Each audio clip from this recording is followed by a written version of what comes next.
শিমুলতলি গ্রাম। শীতের রাত, কুয়াশায় চারিদিক একেবারে ঢেকে আছে। এমনিতেই অন্ধকার রাত, তার মধ্যে এই ঘন কুয়াশা যেন অন্ধকারকে আরো দ্বিগুণ বাড়িয়ে দিয়েছে। সবে বাজে মাত্র সন্ধে 7টা, তাতেই বাড়ির বাইরে মানুষের ছায়া পর্যন্ত খুঁজে পাওয়া দুষ্কর।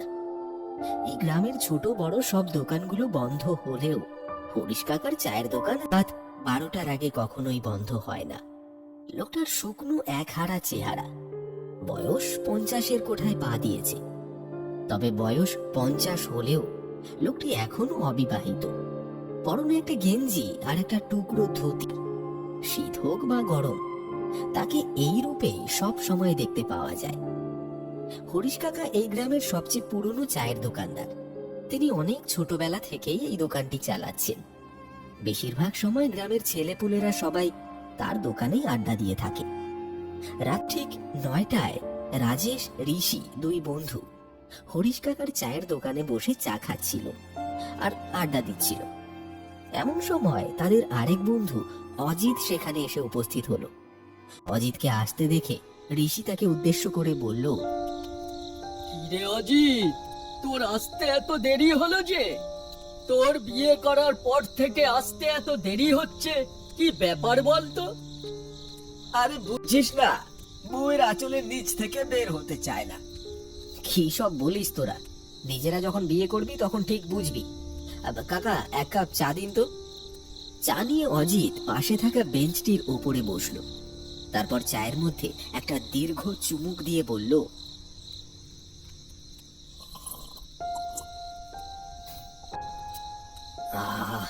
হরিশ কাকা, চাটা কিন্তু বেশ বানিয়েছো। হরিশ কাকার চা বরাবরই খুব ভালো হয়, সেটা সবাই জানে। তুই কথা ঘোরাচ্ছিস কেন সেটা বল।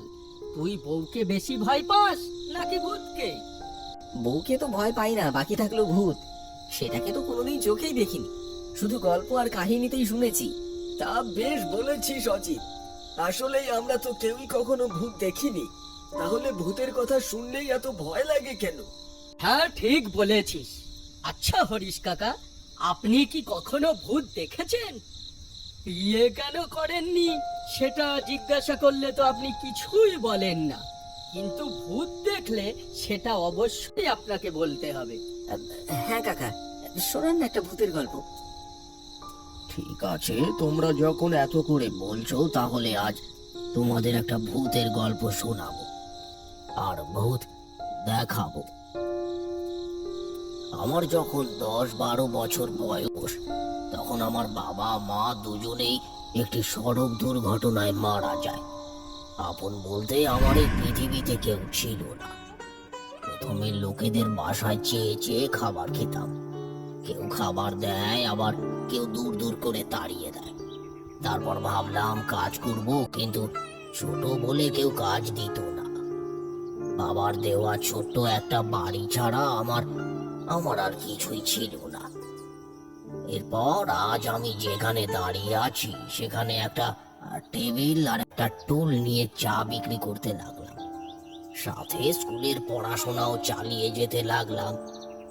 সকালে চা বিক্রি করে স্কুলে যেতাম, আবার স্কুল শেষ করে দোকানে বসতাম। অত্যন্ত অসহায় মানুষগুলো যে নিজের চেষ্টায় কিছু করতে পারে, সেটা এই নিষ্ঠুর সমাজকে আমি দেখিয়ে দিতে চেয়েছিলাম। আমি যখন 8ম শ্রেণী থেকে 9ম শ্রেণীতে সবে মাত্র উঠেছি, তখন নীরু নামে একটি মেয়ের সাথে আমার পরিচয় হয়। পরিচয় বললে ভুল হবে, মেয়েটি আমার সাথে একই স্কুলে পড়তো। আমি সেদিনের আগে মেয়েটির দিকে হয়তো কখনো খেয়াল করে দেখিনি। নীরুও আমার মতন অত্যন্ত অসহায় ছিল। তার মামাই তাকে ছোট থেকে বড় করেছে। সেদিন মেয়েটি আমার দোকানের সামনে দাঁড়িয়ে আমাকে একটা ডাক দিল। এই যে শুনছো? তার দিকে চোখ পড়তেই আমার বুকের ভেতরের মেশিনটা যেন হাই স্পিডে ঘুরতে লাগলো। তার ঘন কালো চুলগুলো মুখের ওপর দুলছিল, আর তার ভ্রুর মাঝখানের টিপ যেন তার সৌন্দর্যকে আরো বাড়িয়ে দিয়েছিল। আমাকে ডাকছিলে? হ্যাঁ, বলছিলাম স্কুলে যাবে না, চলো দুজনে একসাথে যাই। আমি যেন এমন একটা প্রস্তাবের জন্য প্রস্তুত ছিলাম না, তাই আমতা আমতা করে নীরুকে বললাম। হ্যাঁ হ্যাঁ, যাবো। ঠিক আছে, চলো যাই। এতটাই অবাক হয়েছিলাম যে দোকান খোলা রেখেই নীরুর সাথে সেদিন স্কুলে চলে যাই। এরপর থেকে নীরু প্রতিদিন সকালে আমার চায়ের দোকানে আসতো। দোকানে বসে এক কাপ চা খেয়ে তারপরে আমাকে সঙ্গে নিয়ে স্কুলে যেত।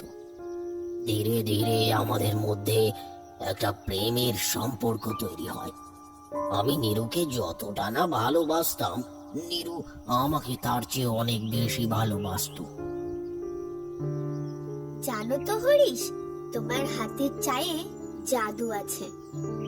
তুমি এই গেঞ্জি আর ধুতি পরে যখন চা তৈরি করো, তখন তোমাকে দেখতে না দারুণ মিষ্টি লাগে। সব সময় এরকমই থেকো। আমাদের দিনগুলো বেশ ভালোই কাটছিল। স্কুল শেষ করে আমি কলকাতা বিশ্ববিদ্যালয়ে চান্স পাই। ভালো একটা চাকুরির আশায় চলে গেলাম কলকাতা। নীরুও দ্বিমত করেনি, সেও চেয়েছিল আমি ভালো একটা চাকুরি করে তারপর তাকে বিয়ে করি। এখন যেরকম ফোন আছে, তখন তো আর ফোন ছিল না। আমরা মাঝে মধ্যেই চিঠি আদান প্রদান করতাম। পড়াশোনার চাপে 1 বছর গ্রামে আসতে পারিনি। 1 বছর পরে যখন বাড়িতে ফিরলাম, পথে আমার সাথে দেখা হয় রঘুর। রঘু আমার বাল্য বন্ধু, একসঙ্গেই পড়াশোনা করেছিলাম আমরা। রঘু আমাকে দেখেই বলল, আরে কিরে দোস্ত, কেমন আছিস? এই তো রে, ভালো। তারপর তোর কি খবর বল? আমি ভালো আছি। আচ্ছা দোস্ত, তুই কি নীরুর বিষয়ে কিছু শুনেছিস? আমি তো এখন নীরুর বাড়ি যাচ্ছি। 3 মাস থেকে অনেক চিঠি লিখেছি, কিন্তু সে চিঠির কোনো উত্তর দিচ্ছে না। আরে নীরুর তো বিয়ে হয়ে গেছে পাশের গ্রামের প্রধানের ওই পাগল ছেলেটার সাথে। আর কি কি বলছিস তুই? এই না না না, তুই ভুল কিছু শুনেছিস। আমি এক্ষুনি যাব নীরুর কাছে। আরে হরিশ, আমার কথা তো শোন। আরে দাঁড়া হরিশ, দাঁড়া, আমার কথাটা শোন। রঘুর কথা শুনে আমার মাথায় যেন আকাশ ভেঙে পড়ল। আমার নিঃশ্বাস যেন বন্ধ হয়ে আসছিল। গ্রামের রাস্তা সন্ধে হয়ে এসেছে, আশেপাশে কোনো গাড়ি ঘোড়াও নেই। আমি পাগলের মতন দিশেহারা হয়ে নীরুর শ্বশুর বাড়ির দিকে ছুটলাম। আর বারবার একটা কথাই ভাবছিলাম, নীরু আমার সাথে এটা করতে পারলো? সে তো আমাকে ভালোবাসতো, তাহলে এমন কেন করলো? ছুটতে ছুটতে আমি গ্রাম প্রধানের বাড়ির সামনে এসে দাঁড়িয়ে পড়লাম। দাঁড়িয়ে দাঁড়িয়ে ভাবতে লাগলাম, আমার কি ভেতরে যাওয়াটা ঠিক হবে? না, ওর তো বিয়ে হয়েছে। এখন যদি আমার কারণে আবার শ্বশুর বাড়িতে কোনো গন্ডগোল বাঁধে। অনেক ভেবে আমি সিদ্ধান্ত নেই ফিরে যাব। আর ঠিক সেই সময় আমি দেখি গ্রাম প্রধানের বাড়ির দরজাটি আপনা আপনি খুলে গেল, আর বাড়ির ভেতর থেকে ভেসে আসছিল একটা একটা অতি পরিচিত কণ্ঠের আর্তনাদ। হরিশ, তুমি কোথায়? আমি তখন বাড়ির ভেতরে যাওয়া থেকে নিজেকে আর আটকে রাখতে পারলাম না। আমি ভেতরে প্রবেশ করতেই সবকিছু একদম নিস্তব্ধ হয়ে গেল। রাতের আধারে সবকিছু অন্ধকারাচ্ছন্ন। বাড়িতে কোনো আলো নেই, কোনো আওয়াজও নেই। আমার পায়ের আওয়াজটাই যেন বারবার আমার কানে এসে বাজছিল। আমি নীরুর নাম ধরে চিৎকার করতে লাগলাম। নীরু, তুমি কোথায়? হ্যাঁ দেখো, আমি এসেছি। তুমি ভয় পেও না, বেরিয়ে এসো, আমি তোমাকে নিতে এসেছি নীরু। আমার চিৎকারে এই ভয়ঙ্কর পরিবেশটার কোনো উন্নতি হলো না। আমার কথার কোনো প্রত্যুত্তর ভেসে এলো না। বাড়িটা দেখে মনে হচ্ছিল অনেক দিন ধরে বাড়িটা কেউ পরিষ্কার করেনি। আমি চারিদিক ভালো করে দেখছিলাম আর নীরুকে খুঁজছিলাম। হঠাৎ করে আমার সামনে এলোমেলো চুলে আর ছেঁড়া কাপড়ে একটা পাগল এসে দাঁড়ালো।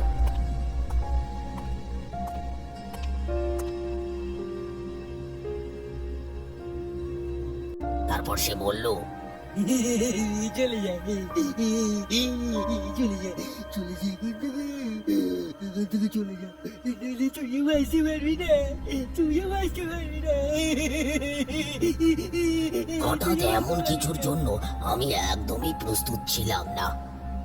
ভয়ে যেন আমার গলা শুকিয়ে গেল, আর আমার শরীর ঘামতে লাগলো। পাগলটি কথাগুলো বলে ভয়ঙ্কর একটা হাসি দিয়ে অন্ধকারের মাঝে হারিয়ে গেল, আর আমি ঠায় দাঁড়িয়ে রইলাম সেইখানে। আমি শেষবারের মতন নীরুর নাম ধরে আবার ডাকলাম। নিরু, নিরু, তুমি কি এখানে আছো? নিরু, কিন্তু আমি তো স্পষ্ট শুনেছি নিরুর আওয়াজ। সে সাহায্যের জন্য চিৎকার করছিল। তাহলে কি আমি ভুল শুনেছি? মনের ভুল মনে করে আমি ফিরে আসার সিদ্ধান্ত নিলাম। আমি ফিরেও আসছিলাম, কিন্তু হঠাৎ করে কেউ পেছন থেকে আমার হাতটি টেনে ধরলো। আমি সাহস পাচ্ছিলাম না পেছনে তাকানো। তারপরে নীরু মনে করে সাহস জুগিয়ে আমি পেছন ফিরে তাকাই, আর তারপরে যা দেখলাম তা দেখে আমি ভয়ে মাটিতে পড়ে যাই। নিরু, তুমি? তোমার একই অবস্থা? তোমার এই অবস্থা কে করেছে? বলবো হরিশ, আজ তোমাকে সব বলবো। তোমাকে সব বলবো বলেই তো তোমার পথ চেয়ে বসেছিলাম এতদিন। আজ থেকে প্রায় 7 মাস আগের ঘটনা। আমি সেদিন পোস্ট অফিস থেকে তোমার চিঠি নিয়ে বাড়ি ফিরছিলাম। পথে আমার সাথে দেখা হয় গ্রাম প্রধানের। আয় মেয়ে, শোনো।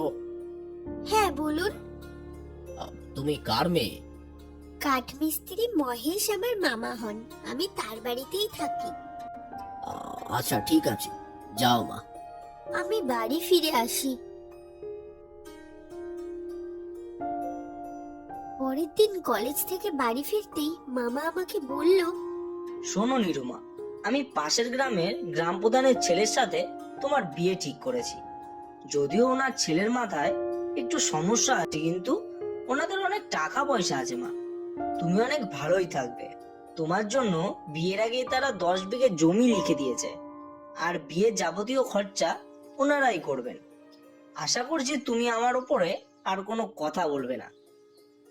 তুমি তো জানো মা মারা যাবার পরে বাবা আর একটা বিয়ে করে। সৎ মায়ের অত্যাচারের থেকে বাঁচাতে মামা আমাকে তার বাড়িতে নিয়ে এসে নিজের মেয়ের মতোই ভালোবাসা দিয়ে বড় করেছে। তাই আমি কিছুই বলতে পারিনি। পরের দিন আমার বিয়ে হয়ে গেল গ্রাম প্রধানের পাগল ছেলেটির সাথে। বিয়ের দিন রাত থেকেই শুরু হলো আমার ওপর অমানবিক অত্যাচার। পশু নামক গ্রাম প্রধান আমার উপর জবরদস্তি করত। রোজ রাতে আমাকে তার কাছে থাকতে হতো। সে আমাকে বিভিন্নভাবে নির্যাতন করত। এই যে দেখছো আমার মুখে কালো কালো দাগ, জানো একদিন তোমার একটা চিঠি পেয়েছিল আমার বিছানার নিচ থেকে। তারপরেই সে আগুন দিয়ে এভাবে আমার মুখ পুড়িয়ে দিয়েছে। আর আমার পাগল স্বামী এইসবের কিছুই বুঝতো না। সে এইসব অত্যাচার সহ্য করতে না পেরে একদিন রাতে আমি গ্রাম প্রধানের দুধের গ্লাসে বিষ মিশিয়ে তাকে মেরে ফেলি, আর নিজেও সেই বিষ পান করি। আর আমিও চলে যাই এই কষ্টের জীবন ত্যাগ করে। আমি অনেকবারই তোমাকে সবকিছু জানাতে চেয়েছি, কিন্তু জানাতে পারিনি। আমার জীবনটা তো নষ্ট হয়েছে, আমি চাইনি তোমার জীবনটাও নষ্ট হোক। তুমি আমাকে ভুল বুঝো না, আমি তোমাকে অনেক ভালোবাসি, আর আমি তোমাকে ঠকাইও নি। কথাগুলো বলে এক বুক কষ্ট নিয়ে সে কোথায় যেন হারিয়ে গেল। তবে এখন সে রোজ আসে আমার কাছে। আমরা দুজনে আগের দিনের মতোই চা খাই, গল্প করি, তারপর আবার সে চলে যায়। আমি অনেক ভালো চাকুরি করতে পারতাম, কিন্তু করিনি, কারণ আমার হাতের চা নীরুর ভারী পছন্দ। আমার অনেক পোশাক আছে, কিন্তু আমি সারা জীবন শুধু নীরুর জন্য এমন পোশাক পরে থাকি, কারণ তাকে আমি এখনো খুব ভালোবাসি। হয়তো তোমাদের বিশ্বাস হবে না বা আমাকে পাগল মনে করতে পারো, তবে আজ তোমাদের সেটাও প্রমাণ দেব। তোমরা ওই ওই ওই পাশের গাছটির পেছনে গিয়ে লুকিয়ে থাকো। নীরুর আসার সময় হয়েছে, একটু বাদেই সে আসবে। হরিশ কাকার কথা মতো তারা গাছটির পেছনে গিয়ে লুকিয়ে থাকলো। খানিকক্ষণ বাদে দেখা গেল সুন্দর একটি মেয়ে হরিশ কাকার চায়ের দোকানে এসে বসেছে। তারপর তারা দুজনে চা খেতে খেতে অনেকক্ষণ গল্প করলো। তারপর মেয়েটি কোথায় যেন মিলিয়ে গেল।